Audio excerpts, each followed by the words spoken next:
नमस्कार, आपण पाहत आहे भांडा फूड न्यूज. एका दमात भ्रष्टाचारी कोमात.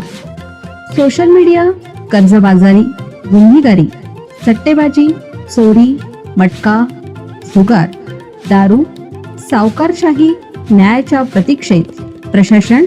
भांडा फूड न्यूज. एका दमात भ्रष्टाचारी कोमात. धनकवडीतील उड्डाणपुलाजवळ डोक्यात सिमेंटचा गट्टू घालून एकाचा खून, आरोपीचा शोध सुरू.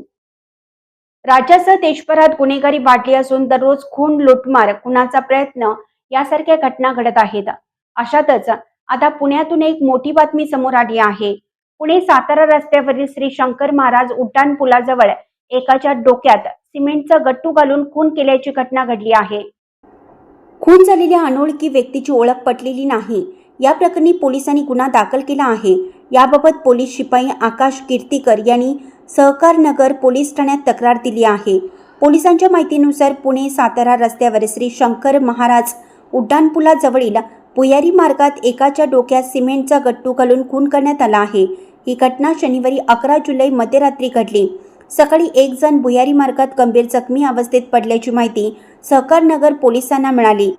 त्यानंतर सहाय्यक आयुक्त गजानन पवार, वरिष्ठ निरीक्षक विठ्ठल पवार यांनी घटनास्थळी भेट दिली. पोलिसांनी घटनास्थळाची पाहणी केली. तेथे रक्ताने माखलेला सिमेंटचा गट्टू फरशी सापडली. उपचारापूर्वीच त्याचा मृत्यू झाला होता. पोलिसांकडून खून झालेल्या व्यक्तीची ओळख पटवण्याचं काम सुरू आहे.